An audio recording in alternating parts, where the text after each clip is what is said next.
Good evening. I'm Neman Indelembetiki of the Fiji Sun. Welcome to Fiji's only TV editorial show. In my say this week, I will speak on violence, hatred, and nation building. My spine cringes when I hear people who profess to be Christians use the Lord's name in vain. On one hand, they speak of Jesus Christ, and on the other, they talk of hatred and violence. Vulgar language and Jesus Christ just do not mix. It's like trying to mix oil with water. The use of religious beliefs to achieve extremist political ideologies is a recipe for disaster.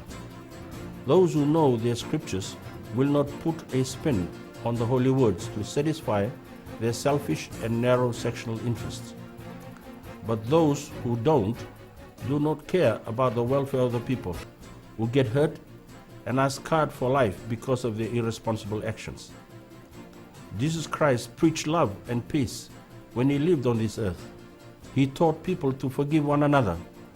Never during his ministry in the land of Palestine did he preach violence and hatred to justify a course or action.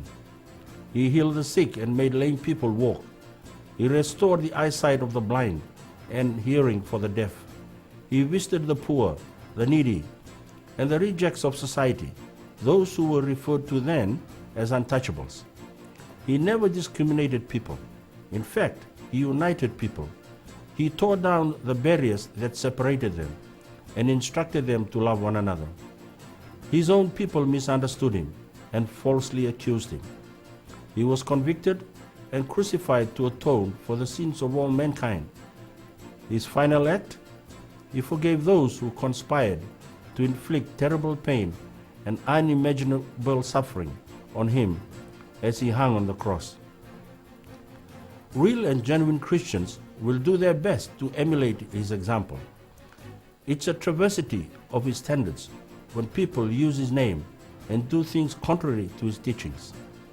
I'm talking about those in our midst who use his name to fight their political battles using methods that are totally opposed to his moral code.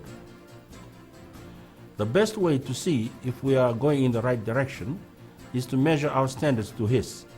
If they do not match, then we need to change. Otherwise, we're heading to disaster, grief, and pain. Last week I talked about Matthew Nabakasuasua, a former soldier of the Republic of Fiji military forces. He now lives in Australia. He was one of the gunmen who stormed Parliament in Veuto on May the 19th, 2000 to overthrow Mahendra Chaudhry's Labour government. He served his prison term for his crime. In hindsight, he said he regretted what he did, saying he was influenced by failed politicians, corrupt businessmen, church and community leaders, who told him the coup was to protect the interest of the Itoke. Nabakasuasua believes the same kind of elements are now preying on innocent and vulnerable people to engage in violence and destabilize the government. Most of the ones he knows have moved overseas and have continued their battle in the social media. He says their targets are vulnerable people who are easily influenced. We've got to look back and learn from what had happened in 2000 and even in 1987.